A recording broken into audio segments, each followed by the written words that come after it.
Bonjour à tous, c'est Jean-Luc Haut sur sa chaîne YouTube. Aujourd'hui, nous allons parler de Dassault Aviation qui est très réticent à poursuivre le projet SCAF si la question de la gouvernance n'est pas tranchée. En 1978, la France, le Royaume-Uni et l'Allemagne lancèrent des études en vue de développer en commun un nouvel avion de combat. Seulement, faute de se mettre d'accord sur les spécifications du futur appareil, cette initiative fut abandonnée 2 ans plus tard avant d'être reprise par les Britanniques sous l'appellation AK, Agile Combat Aircraft, avec la participation des Allemands via MBB et les Italiens avec Air Italia. De leur côté, les Français décidèrent de faire cavalier seul avec le projet ACX. Pour autant, toute idée de coopération européenne n'était pas abandonnée, et il fut question de fusionner l'ACX et l'AK en un seul projet appelé EAP, Experimental Aircraft Programme, et d'y associer l'Espagne seulement, malgré des gages de bonne volonté donnés par les uns et les autres, les divergences ne furent jamais aplanies, notamment entre la France et le Royaume-Uni.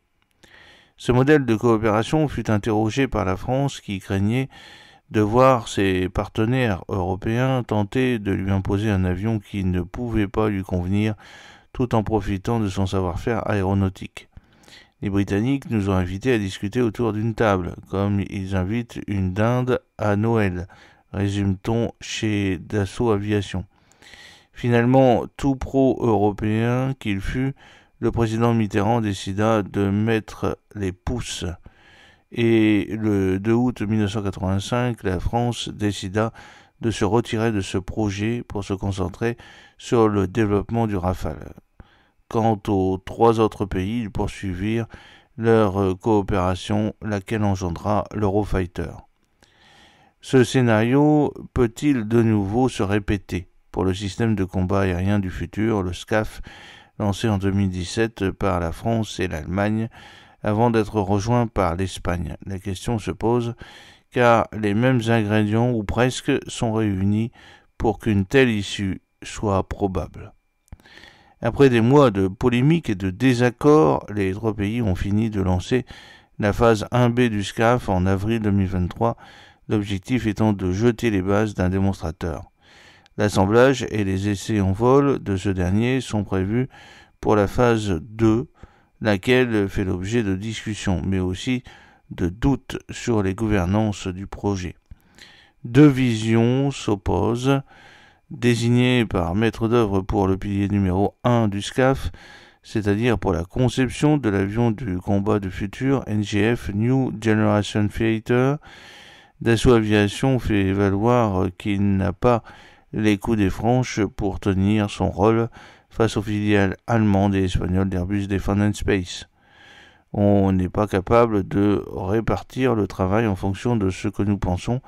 Il faut composer, négocier en permanence, avait ainsi résumé Éric Trappier, son PDG, lors d'une audition à l'Assemblée nationale en avril dernier.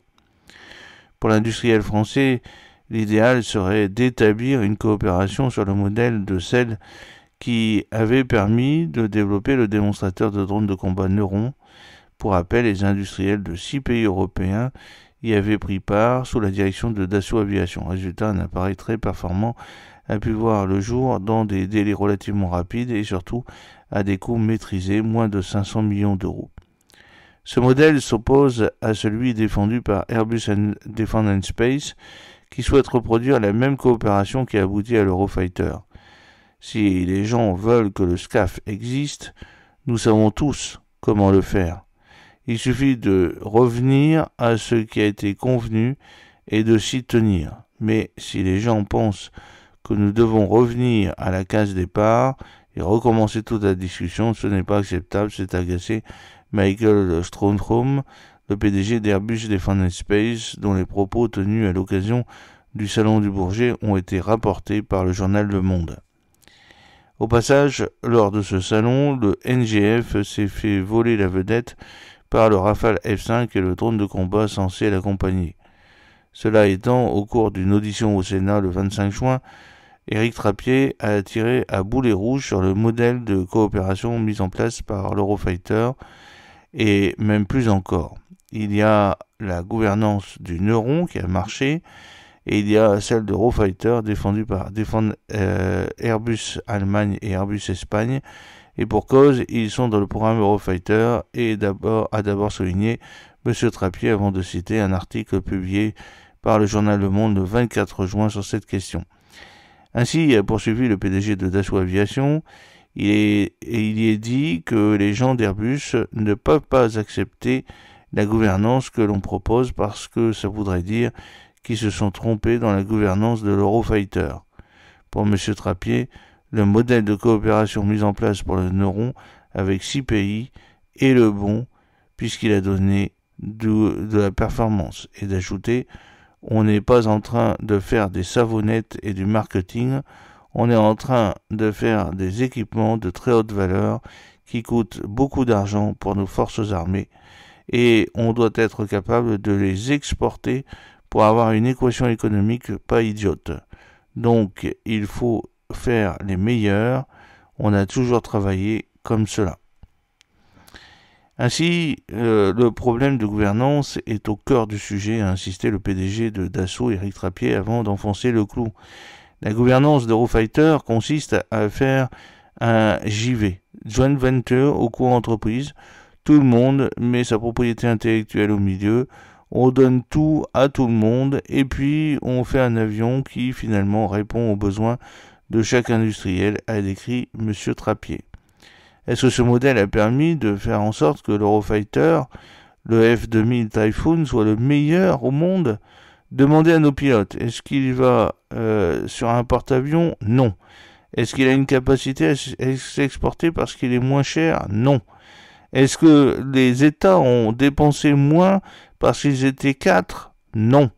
Et c'est factuel. C'est ce qu'ont dit les cours des comptes de ces pays, a-t-il enchaîné. Ça a coûté plus cher à chaque pays de faire l'Eurofighter à 4 qu'à la France à faire le Rafale. Et regardez les résultats du Rafale, a insisté M. Trappier.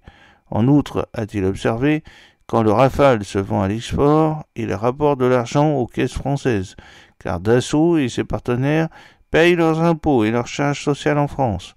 Quoi qu'il en soit, et même si le ministre des Armées, Sébastien Lecornu, a indiqué qu'il aborderait le sujet de la gouvernance avec ses homologues allemands et espagnols, M. Trappier a laissé entendre que Dassault Aviation pourrait se retirer du projet SCAF.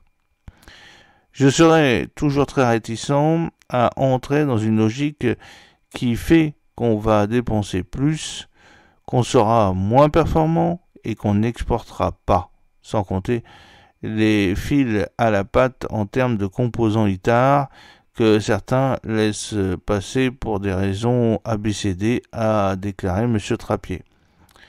Toutefois, a-t-il continué, je pense que la bataille est devant nous.